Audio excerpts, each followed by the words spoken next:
Že prej v uvodu sem povedala, da imam danes zelo zanimivo sogovornico, Nežo Miklič, ki je zdaj zadnja leta predavateljica na Višji policijski šoli. Predtem pa je 17 let, mislim, a ne? Ja. Midve se tikava, namreč začeli smo sodelovati, ko sem bila jaz še urednica na revijah Cici Bam pa Cici Do. In takrat smo poskušali urednice, a ne, vendarle nekako bolj ozaveščati mlade in njihove odrasle preko otrok, a ne, kako pomembno je, da se o težavah, o stiskah, o potencialnih nevarnostih, o temnih stvareh pogovarjamo, spregovorimo. In takrat sem nekako najdla stik, a ne, z Nežo, takrat si bila še na policiji v službi kot kriminalistka. Kako bi pravzaprav otrokom povedali, a ne, da policisti niso tisti, ki se jih je treba bati, ampak da so policisti in policistke tisti, ki so tukaj zato, da nam takrat, kadar ne vemo, kako pomagajo, kadar se znajdemo v kakšni hudi težavi. No, in tako so bile pol ena serija takih stripkov, a ne, ki jih je napisala seveda Neža, in takrat v tem sodelovanju smo se seveda spoznali in tudi delno smo prijateljili in zato se tudi zdaj tikava. Je pa res, da tako najine poti so šle potem vsaka svojo pot. Zdelo se mi je že takrat, Neža, da imaš, a ne, neizmeren občutek, a ne, za otroke, za njihove odrasle, za družine. In pri tem filmu, ko sem ga prvič gledala in ko smo se z Barbaro Kelbl še dogovarjali, a ne, kdo bi lahko bil potencialen gost oziroma gostja, mi je takoj prišla na misel Neža.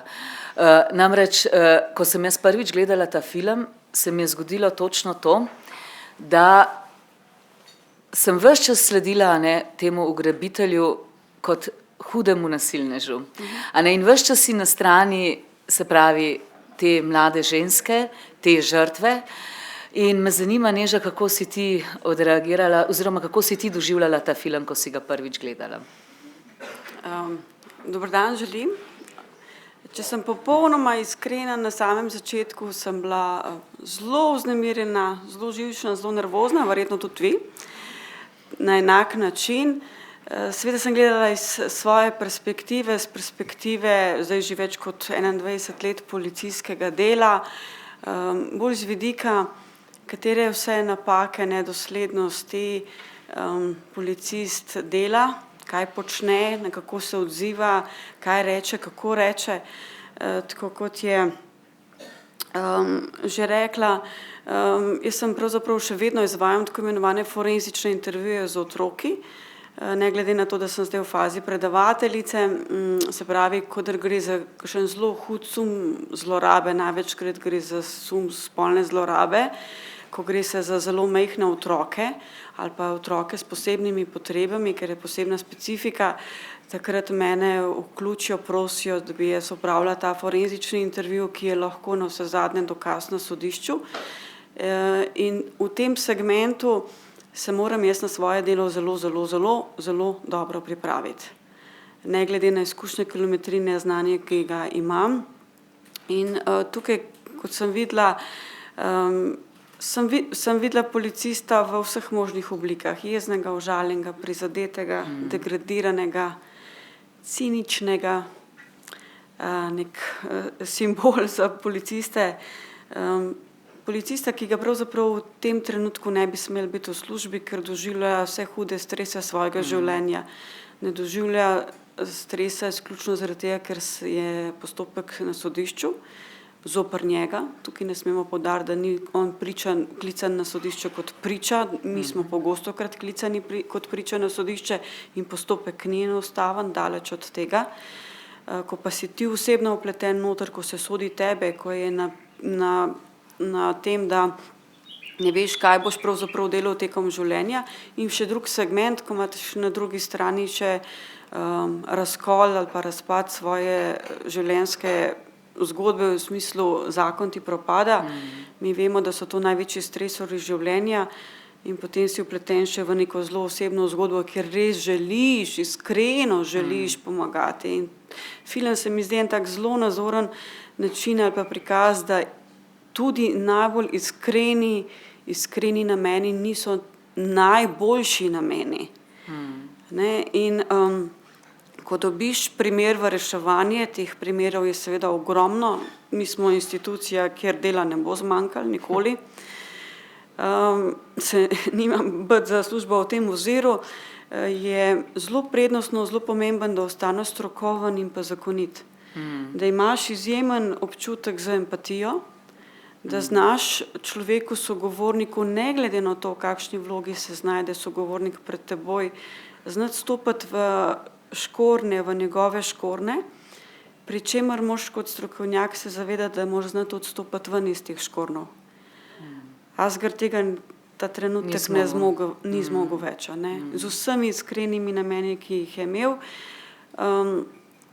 Čar preiskovanja kaznivih dejanj, v tem primeru gre zanesljivo za kaznivo dejanje, je v tem, da zbiraš kot kamenčke, kot mozaik, govoriš z ljudmi, preverjaš vse, kar ti povejo, iščeš dokaze.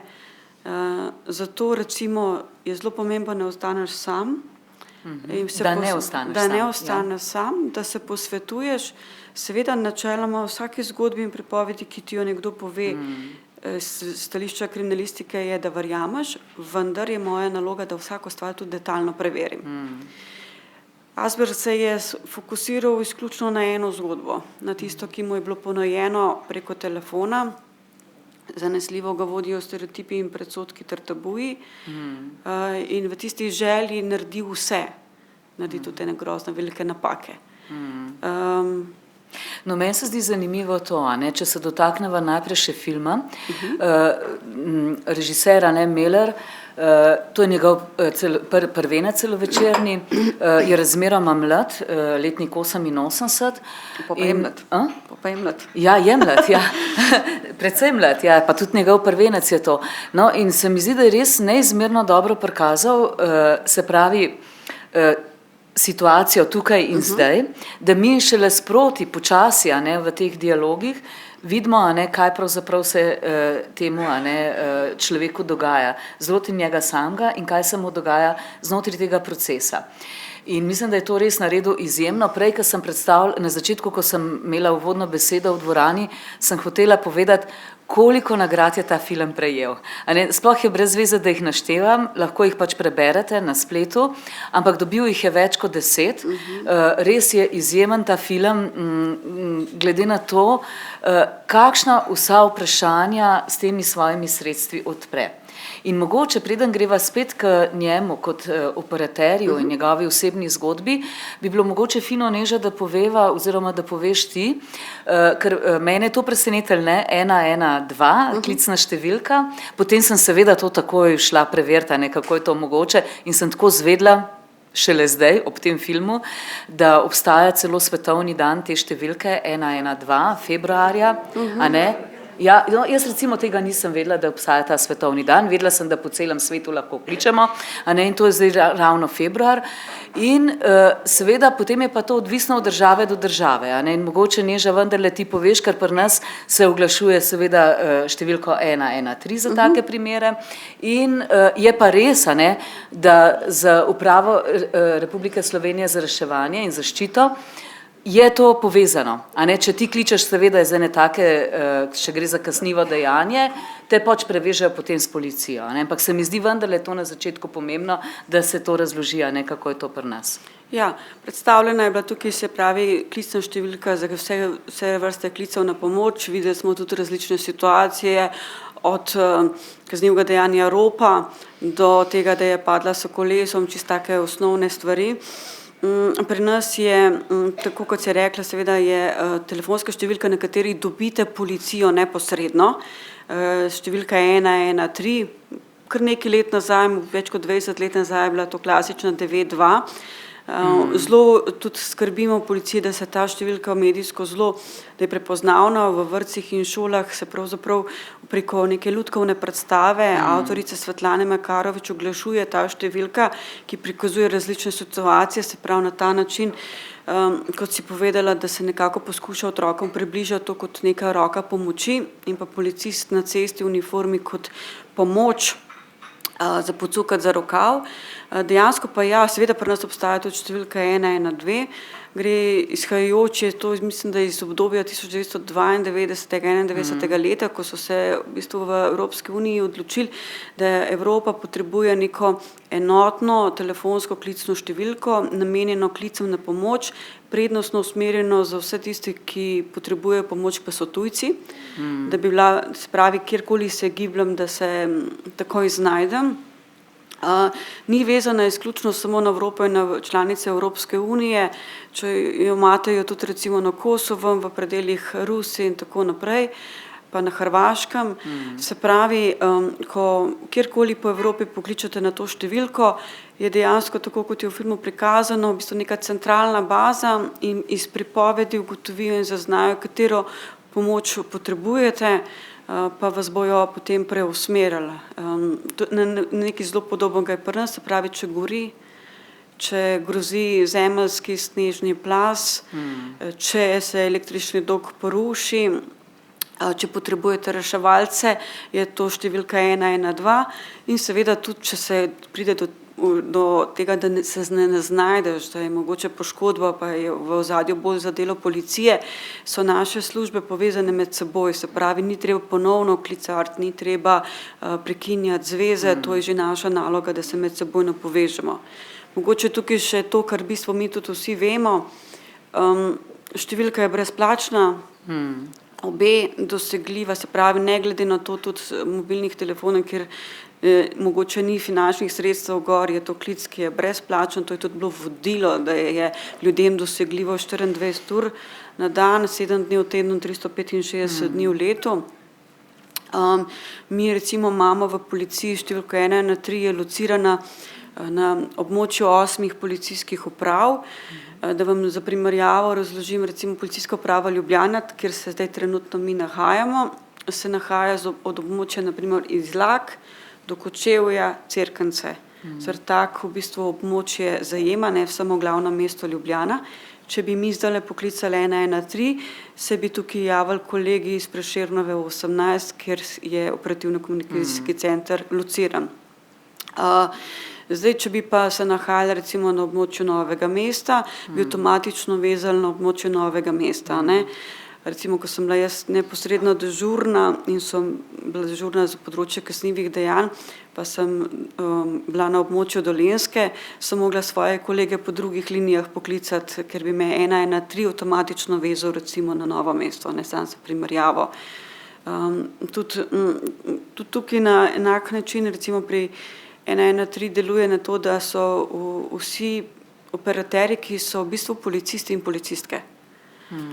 To niso neke zunanje službe ali kakorkoli, to so moji kolegi obeh spolov, sicer v okviru uniformirane policije, ampak so tudi v civilnih oblečilih, se nahajajo v istem prostoru. Ves čas so v istem prostoru in ni mogoče, da bi prišlo do tovrstne situacije, kot se je zgodilo v filmu. Da se umakneš. Ne, tudi, ko si ti operater, se pred teboj na podoben način kot midve, je vodja enote za tisto službo, ima vse svoje operaterje v svojem vidnem polju, tako da se ves čas spremlja, kakšni klici so, kateri klici so, na kakšen način pride do tovrstnih klicev. In recimo v taki situaciji, kot se je zgodila tukaj, so vodila pravila in okviri, ki so pomembni in nujni. V takem primeru bi operater dvignil roko, takoj signaliziral vodje, kakšna je situacija, se pravi, gre za domnevno ugrabitev, mi ves čas govorimo o domnevnem, dokler se stvari ne skristalizirajo, in vodja bi odrejal naloge. Ti to in glede na situacijo si zanesljivo lahko mislim, da bi bil sklican tudi tako imenovani štab, kar pomeni, da bi prišli strokovnjaki različnih služb, ki pa bi bili v drugem sosednjem prostoru, ki bi koordinirali delo tako operativno-komunikacijskega centra, kot vseh enot na terenu, ne.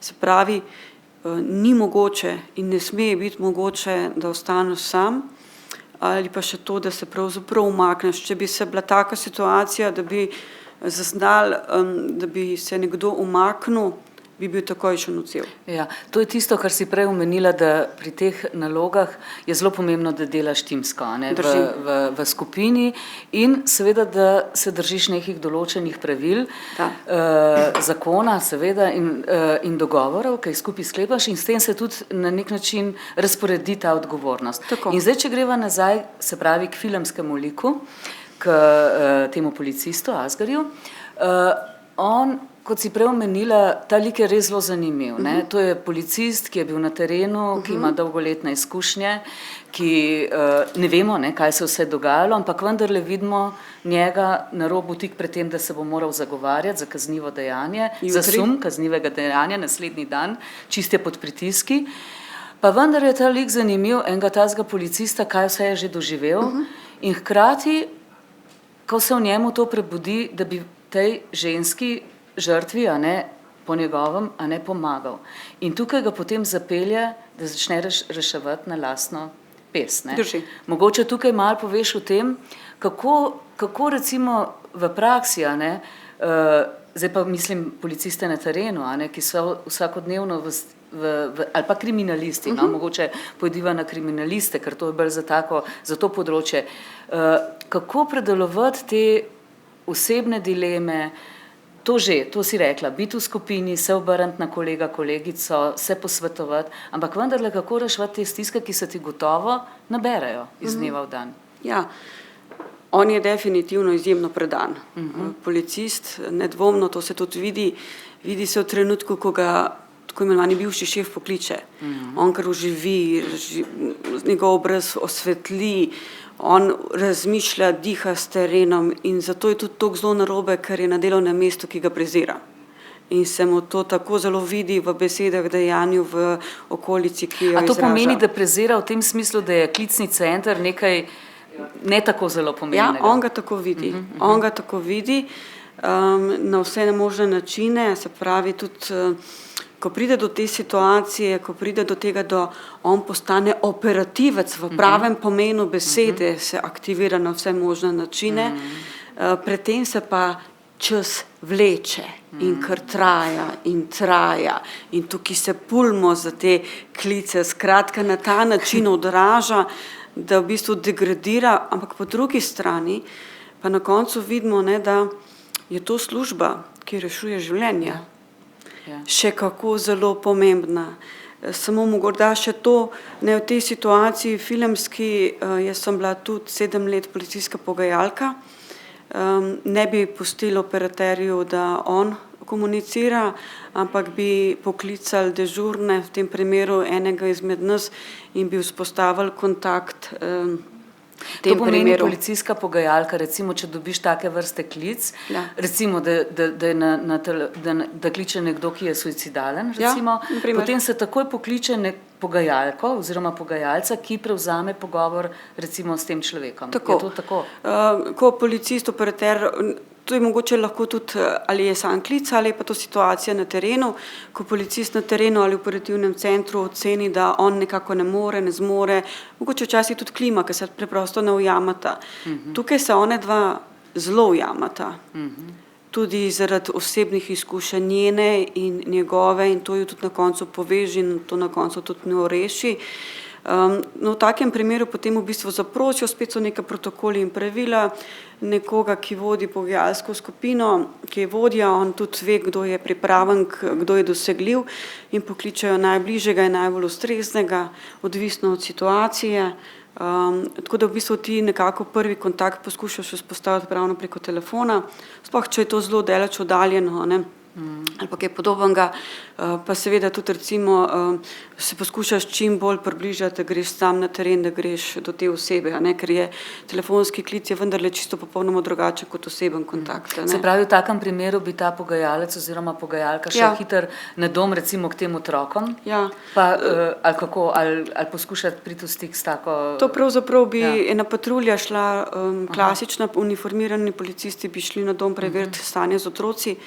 To bi bila čisto ena poseben del, spet svoj samostojen del bi bil v bistvu, da bi pogajalec poskusil najprej vzpostaviti zvezo preko telefona, potem bi že tudi sugeriral, ali bi bilo smiselno, da vzpostavi nek drug pogajalec ali pa ta isti pa neposredni kontakt. Naprimer, če se to zgodi v sosednji ulici, karikiram, jaz tukaj lahko vzpostavim kontakt in tudi sama pridem peš tja. Ne. Če sem pa jaz recimo na nekem območju, karikiram v Ljubljani, pa je situacija na Jesenicah, pa težko to skoordiniram s telefonom in zdi, da se fizično približujemo. Ne bi potem svoje kolege aktivirala in če bi imela midva odnos preko telefona, bi jaz že preko telefona vzpostavljala in vzdrževala ta odnos do prihoda. Mogoče bi tudi na kraju si zaželel, da pridem jaz, ampak bi potem on vzdrževal kontakt do mojega prihoda. Ne.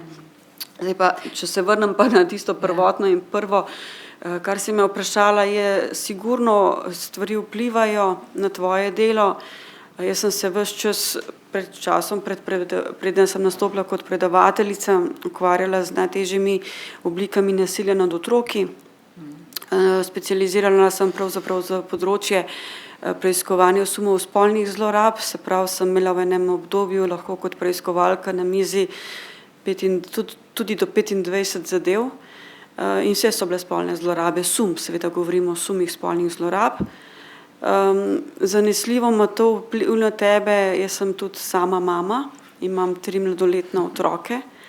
V policijo sem pa vstopila kot samska punca, se pravi, sem v bistvu mama postala tekom svojega opravljanja dela.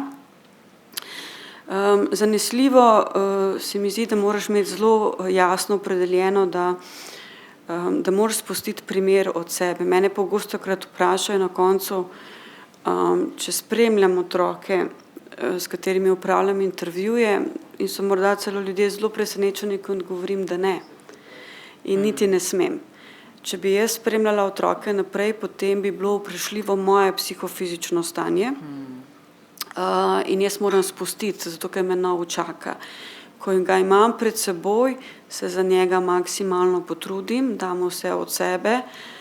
Če je potrebno, suvereno in jasno pričam na sodišču in potem grem naprej.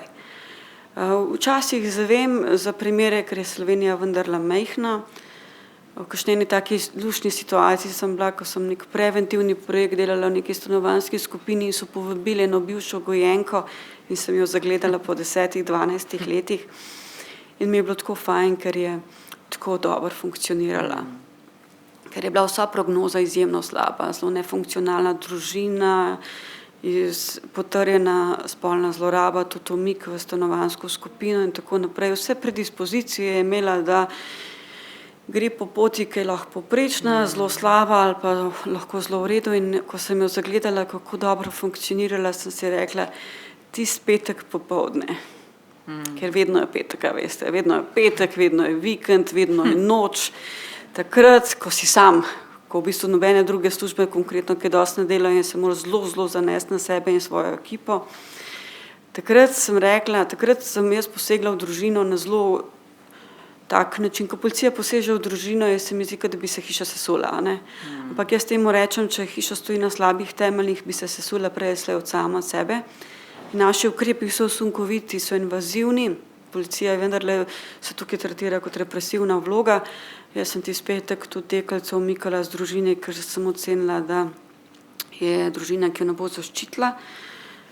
Bila je pa takrat se zelo dobro spomnim vsebine, zgodb se pa jaz zelo dobro spomnim, zgubim ime in priimek, kar je dobro, ampak vsebina zgodb človeka pred seboj, fantov in deklet pred seboj se pa zelo dobro spomnim. Vem, da je takrat hotela iti v kino in da takrat je mama obljubila po dolgem času, da boste šli v kino in jaz sem ji kino vzela, tisti petek popoldne. In ga je preživela z mano in potem naslednje dneve na vseh zdravniških pregledih. Ampak takrat, potem čez leta sem videla, kako dobro sem naredila.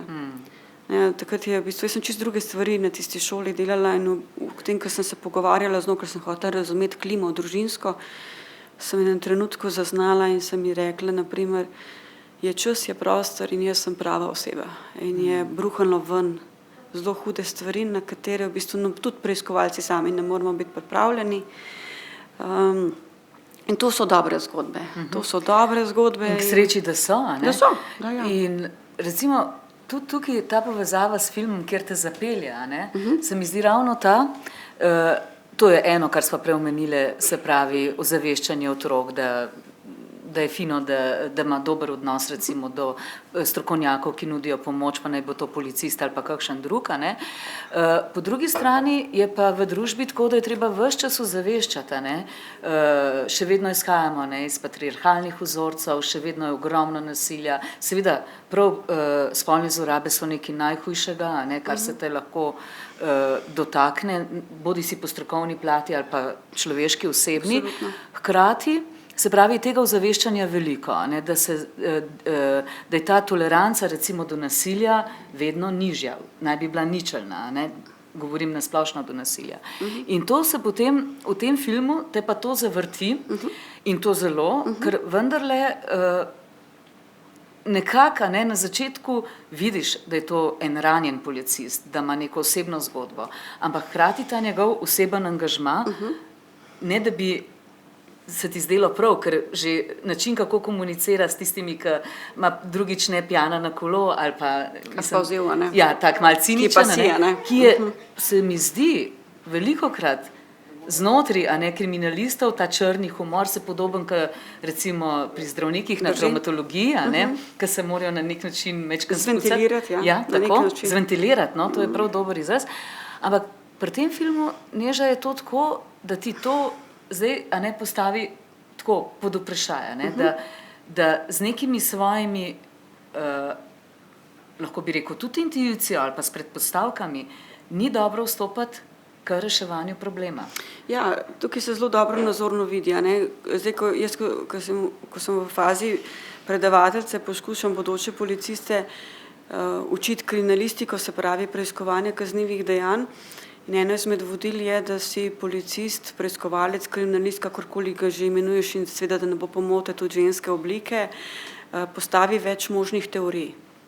Več možnih teorij, pravim jim poenostavljeno, to, kar slišiš, drži, to, kar slišiš, absolutno ne drži, to, kar slišiš, drži, ampak ima svojo zgodbo, svojo resnico. Če greš samo po poti slišanega, prvih reakcij, se mi zdi, da si kot na tist konj s plašnicami in zbiraš informacije, s tem seveda dokaze, tako osebne kot materialne, z namenom, da ti potrjujejo to teorijo. In to je zelo, zelo, zelo nevarno. In v končni meri, če se postavimo mi v to vlogo, a ne, tudi tukaj se v filmu zelo odločilno vidi, kako ima on izrazito stereotipno predstavo do očeta. On ga tudi izrazito močno napade, ga sooči in v nadaljevanju celo krivdo, ki je absolutno na njegovi strani, se je on otroku pove, pojdi tja, bodi tam z vsem svojimi iskrenimi nameni, preusmeri v prvem delu izključno na očeta. Ne, ti si kriv, ti si to, ona je zdaj krvava, ona ima to, ona bo imela, v bistvu, ona bo imela traumatične. Pa še z napotki, kako ne ga udarja, ne, z tole. Z vsem tema, ne, tukaj je absolutno šel čez vse okvire in meje. Ravno včeraj sem policistom o svojim bodočim razlagala, ne, načelo zakonitosti je načelo pred resnico, mi lahko zelo dobro vemo, kaj se je zgodilo, ampak dokazi zbrani morajo biti pa na zakonit način in tukaj je v tem filmu prikazano, kako v bistvu se ne sme delati. No, Neža, tle se mi zdi, to večkrat gledamo sicer v ameriških filmih, ampak tudi tukaj, se pravi, ko gre za te partnerje, ne, policiste, ne, se razvija ena taka lojalnost, zaveza, skoraj da včasih tudi tako prijateljstvo, ki presega mogoče, recimo, gre za zelo ene take osebne stike, tukaj vidiš, a ne, kako s tem Rašidom, kako komunicirata, kako sta zavezana drug drugemu bolj kot recimo še drugim rečem, kako je to recimo v realnosti, a ne.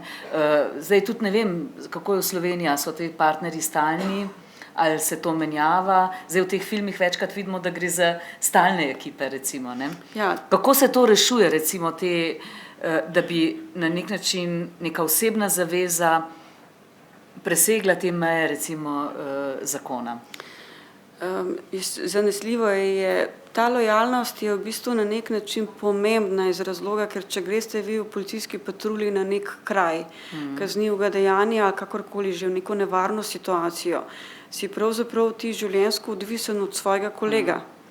In zanesljivo se mora oblikovati neka lojalnost, tudi neka strategija. Jaz sem sama delala z različnih situacijah, tako samostojno kot v ekipi, kot v parih. Izjemno rada sem delala s mojimi moškimi kolegi, tako kot s svojimi sodelavkami. Spletajo se avtomatično vezi. Jaz sem bila sama, ko sem bila v funkciji vodje skupine, ker sem prej delala kot kriminalistka, sem se s tem soočila, da sem kar naenkrat zdaj pa njihova vodja, njihova šefica, do včeraj skupaj na terenu, zdaj sem pa tukaj in zdaj.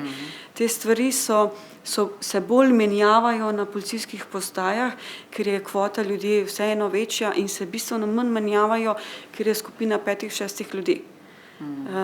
Z enim se tudi bolj ujamaš in energetsko in vsebinsko in strokovno.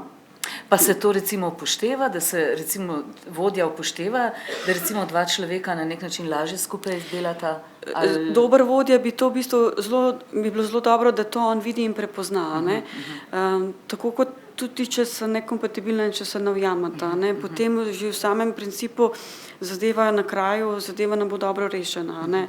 Pa tudi se mi zdi, da je tudi zelo pomembno, da ti tudi veš, kako ti sam funkcioniraš. Recimo jaz, ko sem delala v parih s mojimi moškimi kolegi, sem avtomatično zaznala, da sem vzela vodilno funkcijo, ker sem bolj energična, bolj v akcijo, greva to, razdelila sem naloge in zdaj moj kolega je to lahko sprejel ali pa ne, ampak sem bila tudi sama v situaciji, ko sem imela pa žensko kolegico in je še bolj izrazita perfekcionistka kot jaz, sem pa videla, da bom zelo hitro padla v konfliktno situacijo, če bova obedvi šle v temu perfekcionizmu naprej. In moraš tudi znati malo popustiti, ne? V bistvu zbrati človeka najboljš, kar se da, predvsem tudi jih slišati in videti, ne? Jaz se spomnim, ko smo mi obravnavali en tak zelo zahteven primer, tudi najvišja zaporna kazen v Sloveniji je za spolno zlorabo otroka, to je 23 let zaporne kazni, tako da ne boste mislili, a ne? Tudi v našem slovenskem krogu iz višine kazni lahko tudi veste, da je mogla biti zloraba zelo huda. Se je to dogajalo v enem manjšem kraju v Sloveniji, kjer so delali ne samo kriminalisti iz tega področja dela, ampak kriminalisti vsi, ki so bili v službi.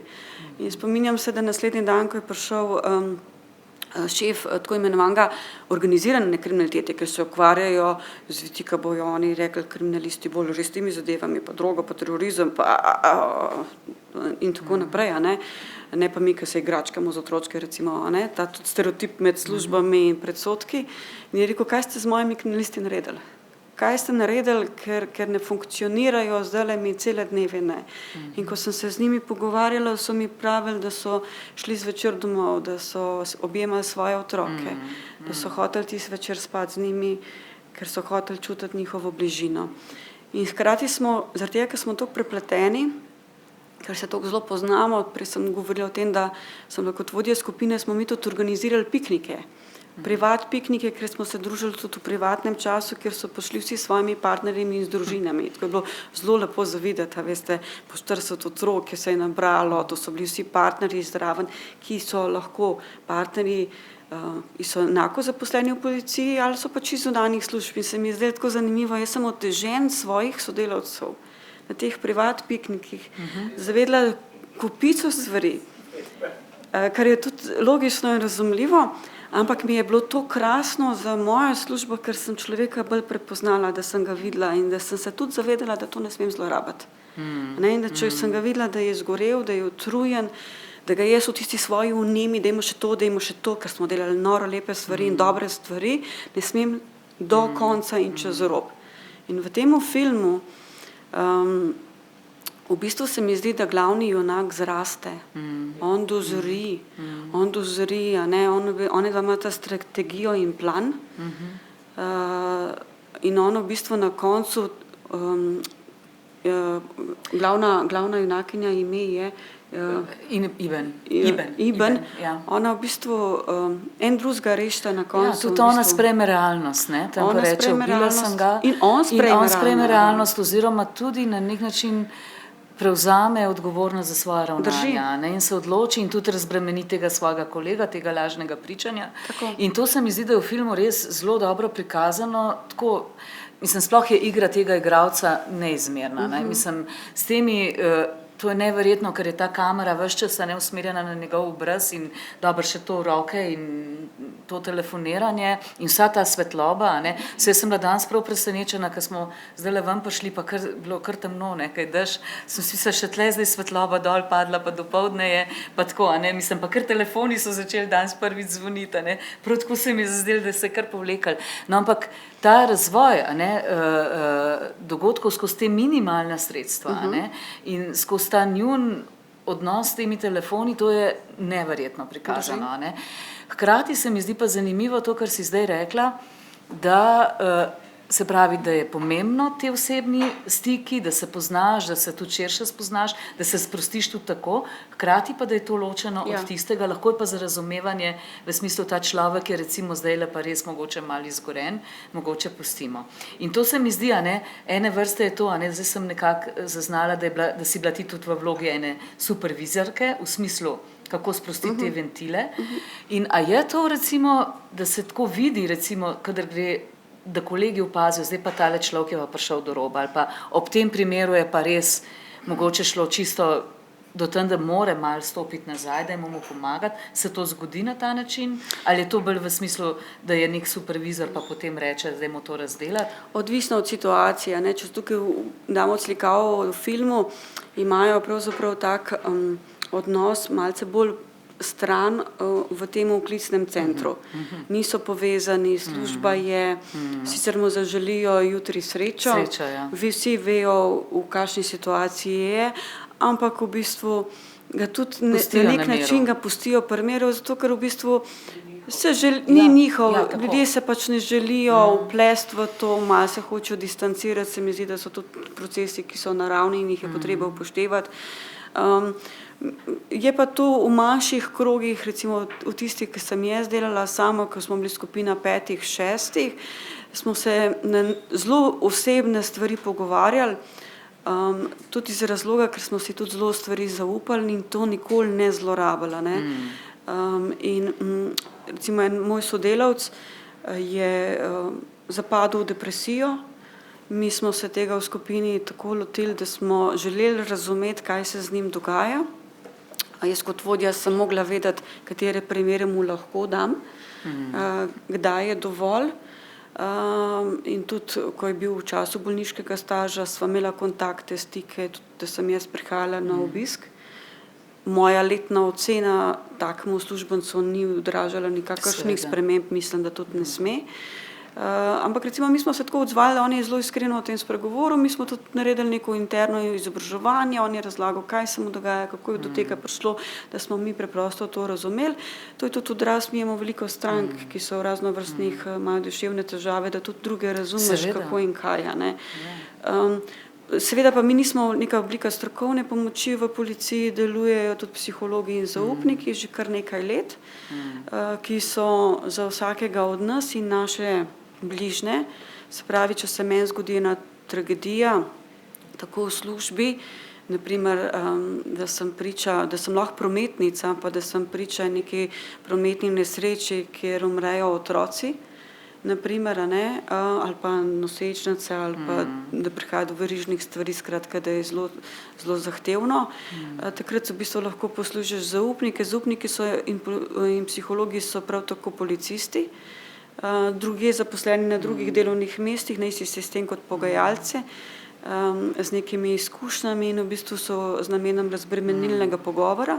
Če pa ti ocenijo, da potrebuješ psihološko pomoč, pa aktivirajo enega izmed psihologov, ki pa so psihologi zaposleni v policiji. No, saj tukaj v tem filmu recimo se tega ne dotika režisera, ne, s to svojo zgodbo, hkrati pa vidimo, ne, da je glavnemu filmskemu liku pravzaprav se to nabiralo, to si lahko predstavljamo spet kaj vse. Hkrati pa, ne, tudi v tem, ko te policisti, ki so prišli na dom, a ne, kako je bil ta, ki je vstopil v to sobo in zagledal tega otroka mrtvega, pretresen, da enostavno ni mogel sploh povedati. No, zdaj smo prišli nekako do konca našega pogovora, danes bom na koncu dala vam besedo, da kaj komentirate, vprašate karkoli, a ne, v zvezi s filmom ali pa mimo filma, na to izvolite. Ja.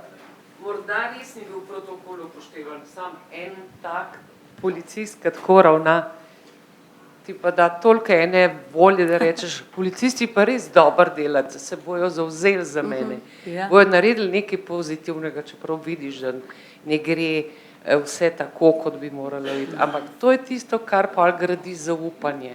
A ne enega, ki ti pomaga na terenu. Tako se meni zdelo, tudi po vsem drugem. A veste, mene pogosto krat vprašajo, recimo, pa zakaj opravljaš ti forenzične intervjuje, se pravzaprav mi ne bi bilo treba, a ne. Več iz razloga prvič, ker s tem jaz to znam delati, meni je to delo v izziv, predvsem pa, ker potem ti otroci dobijo neko strokovno obliko pomoči in pa predvsem vam želim to povedati, neizmerno veliko ljudje dajo. Ne, ena izmed takšnih stvari je bila, v eni situaciji sem imela otroka s posebnimi potrebami in ena izmed stvari tudi preverjam tekom začetnega pogovora najin odnos, a je on mene sprejel, a sem jaz vzpostavila odnos, da se mi bo lahko zaupal. In med drugim je tudi postavljam taka testna vprašanja in sem poimenovala različne osebe njenega življenja in ona jih je ocenjevala dober, slab, zelo poenostavljeno, zelo na ravni otroka, ta je majhen otrok. In vmes seveda vedno potaknem po nekem času spoznavnih procesov tudi moje ime. In da vidim, kako me je sprejela in ko sem rekla Neža, je ona popolnoma obmirovala, me je pogledala, me prijela za obraz. Recimo, to so tudi tiste stvari, načeloma se ne smeš dotikati, ampak jaz tukaj absolutno grem čez in bom to vedno zagovarjala.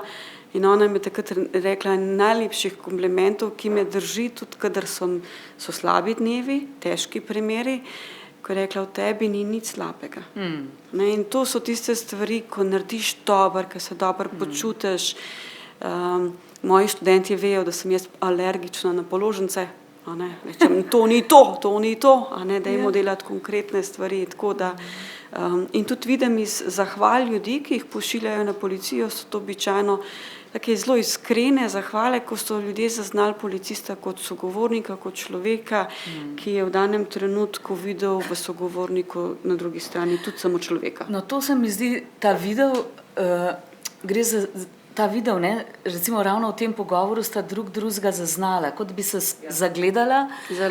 In veliko stvari je zaradi spregledanosti ali pa ker je bila situacija, da se nismo videli, a ne, lahko pripelje potem včasih tudi do težkih stvari. No, in se mi zdi, da film ravno v tem zaznati nekoga, videti, hkrati pa nas, ki smo gledalci, kako mi vidimo, to je tisto, kar sem prej mislila, včasih zelo po svoje, ne? In je treba to, kar si prej rekla, ves čas preverjati. Dobro, zdaj, če si na takem položaju, še toliko bolj, ampak tudi znotraj samega sebe je čas fino preverjati, če ne gre za kakšne tako osobne stvari, a ne? Če nisi v takem poklicu. Bi še kdo kaj rekel, vprašal? Ja? Sami ste rekli, da ta protokol v filmu, a še kako je to umetniška svoboda režisera? Sigurno. Zdaj, Danska je pač del Evrope, ne? Verjetno tako ne bi šlo, ne? Verjetno tudi tam so neka pravila, on ne bi mogel iti v neko samostalno sobo. Sigurno, sigurno, veste, to je pač, to je filmsko, da se lahko zgodba razvija, prepleta, da v bistvu vidimo odslikave vseh akterjev notri, vse službe, je pa to seveda, tudi pri nas, ko gledamo različne oblike filmov, eni so bolj podobni, to je tudi odvisno od samega avtorja, zdaj imamo več takšnih situacij, ko so po knjižni obliki narejene filmske produkcije ali pa nadaljevanke. Že opažam, da se avtorji, ko pišejo dela, posvetujejo, pridajo do strokovnjakov, poskušajo razumeti klimo. To sem tudi v eni izmed naših zadnjih televizijskih nadaljevank Jezero videla, ne, da so sami igralci prišli do kriminalistov, preiskovalcev, zanimali jih je, kako dihajo, kam grejo, kako se ventilirajo, kako so te povezave med njimi narejene, do tistih protokolnih variant, tako da to je sigurno del umetniške svobode z namenom in z razlogom, da se liki resnično razvijajo in prikažejo. Ni niti osreden cilj tega tukaj, a ne. Je pa režiser izjavil, a ne, sem brala, da je pač idejo dobil za ta film, za scenarij, ob tem, ko je poslušal en tak posnetek. In njega je najbolj to presenetilo, najprej mu je bilo seveda napeto, malo drugačen. Mu je bilo napeto, hkrati ga je pa presenetilo to, da je tako, kljub temu, da je samo poslušal, kar videl podobe. In kako si je on zraven ustvarjal te podobe, kaj se dogaja. In to ga je potem pravzaprav vodilo k pisanju tega scenarija, kako narediti pač to, da gledaš z več koncev. No. To je pa on rekel, ne, da je bil to njegov motiv. Ne. Se pravi, da seveda je šel tudi malo stran od tega. Še kdo? Kaj pa je to pravzaprav forenzični intervju? Ja, to je v bistvu ena specifična oblika nekega razgovora, pogovora. Policisti ali pa mediji velikokrat govorijo o tem, da policisti zaslišujejo, ne? Je bilo zaslišanje, opravljanje in podobno, ali pa da uporabljajo izraz mediji, tudi zbirajo obvestila. Ne? To preprosto pomeni, da hodijo od ljudi do ljudi, ki so bili kakorkoli ali kar so videli, bili vpleteni, bili priče, očividci in z njimi upravljajo pogovore v smislu preiskave kaznivega dejanja. Ko pa govorimo, to so, tako kot se bi mi dve pogovarjali, bi preprosto videla neko situacijo in jaz bi z vami želela opraviti pogovor, kaj ste videli, kako, na kakšen način in tako. Pri forenzičnih intervjujih gre pa za stopnjo res posebej usposobljenega človeka najprej, da gre v specifičnih situacijah zelo poglobljeno z namenom iskanja dokaza. Ne. Recimo, če govorim konkretno recimo z otroci, običajno pri sumih spolnih zlorab nimate prič, nimate očividcev, največkrat sta sama, zelo velikokrat sta tudi v čustveni povezavi, sta eden od drugega odvisna. Otroci so mi recimo rekli, tudi en tak stavek je bil izrečen, veš, Neža, jaz imam njega rada. To je običajno, sploh ker niso nasilni, pač delajo stvari, ki jih ne bi smeli, niso pa tako grobi in nasilni in je tukaj le čisto zmeda v otroku. In v bistvu je moj pogovor s tem otrokom od prvega trenutka po neki jasni ločnici, se pravi, da kako se jaz predstavim, kako se sploh pripravim, kako v bistvu od otroka ali pa od osebe pred seboj izvem, kako funkcionira, katere besede uporablja. To jaz vse delam načrtno in v bistvu mogoče šele v 3., 4. stopnji grem v jedro tistega, kar mene kot preiskovalko zanima. Jaz moram pa kot preiskovalka za tožilstvo in morebiti kasneje sodišče pripraviti odgovore na kje, kdaj, kako, na kakšen način, s kom, s čim in podrobnosti. Pravo je drugače funkcionira, se pravi, ko se gre zadeva na sodišče, ali je ta oseba resnično storila to kaznivo dejanje in se to ocenjuje. Do tega recimo, ko zaključujem takšen pogovor, je vedno sprostitveni del, se pogovarjava o čisto nerelevantnih tematikah. Jaz potem tudi, ko kasneje recimo videvam te ljudi naslednje dneve, ko preiskave so lahko tudi po več tednov dolge, naprimer, vidim ob srečanju, sem znala vzpostaviti odnos, ker kakorkoli obrnemo, ti pogovori so za nekoga na drugi strani izjemno zahtevni. In tudi od mene je odvisno, kakšne vrste posledice bom pustila. Ne. Tako da gre za neko bolj specializirano, podrobno, natančno, posebej sposobnih ljudi opravljanje nekih pogovorov, ki imajo svoj namen. Ne. Ali drugače rečeno, naprimer, jaz lahko naredim izjemno dober forenzični intervju z nekim otrokom, za katerega je sum zlorabe, nisem pa sposobna takega razgovora narediti s svojim otrokom. Gotovo, ja. Ne, tukaj moram pa jaz bi mogla prepustiti delo kolegom, kar bi bilo za mene dodatno intenzivno stresna situacija, ampak sama, ne, že ko izvajam te preventivne pogovore, z lahkoto, osveščanje, delam z drugimi, ko imam svoje otroke pred seboj, seveda sem v ozadju vedno mama, a ne, in je vedno nek strah, kaj pa če, a ne, in zaznavam to v obliki, da se mi telo spremeni, a ne, zategnem žile in tako naprej, da se moram tudi na to vrstne stvari jaz pripraviti, a ne. To se pravi, to so pač posebno usposobljeni strokovnjaki, pa strokovnjakinje, ki imajo pač znanja, da vodijo take pogovore, ne, ki so gotovo bolj zahtevni kot kakšno drugo raziskovalni pogovori, a ne, in intervjuji.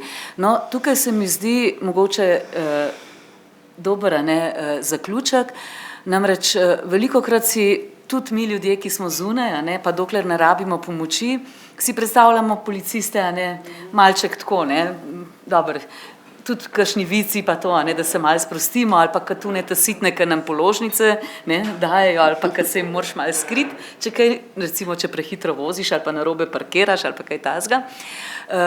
Po drugi strani se mi pa zdi to, a ne, da vendarle je pa večji del tega dela, a ne, namenjen takim zares malo bolj resnim težavam in je to res vloga pomoči nekomu, ki zna in ki nam pač priskoči na pomoč, takrat, ko to rabimo, a ne, še posebej, kadar gre za kazniva dejanja, ne. Tako da jaz mislim, da je tudi tale pogovor, Neža, se ti zahvaljujem, se mi zdi lepo srečati tako bivšo sicer kriminalistko, ki pa še vedno vodi pogovore in izobražuje naše nove mlade policiste, da vidimo, ne, koliko je ene predanosti, človečnosti in želje, da so oni tukaj zato, da so nam v pomoč, takrat, kadar jo rabimo, a ne. In to se mi zdi vedno tako zelo dragoceno, gotovo pa tako, kot v vseh poklicih, a ne, eni so bolj človečni, eni so pač manj, eni so pa samo, morda kot pri tem primeru tega filma, zaradi svoje zgodovine, mogoče skurjeni, mogoče ranjeni, oškodovani in potrebujejo, tako kot ta tvoj kolega, a ne, v nekem določenem življenjskem obdobju, se pravi kolegijalno in strokovno pomoč, ne. Drži. Tako da hvala vam, a ne, hvala Hvala lepa za povabilo. Ja.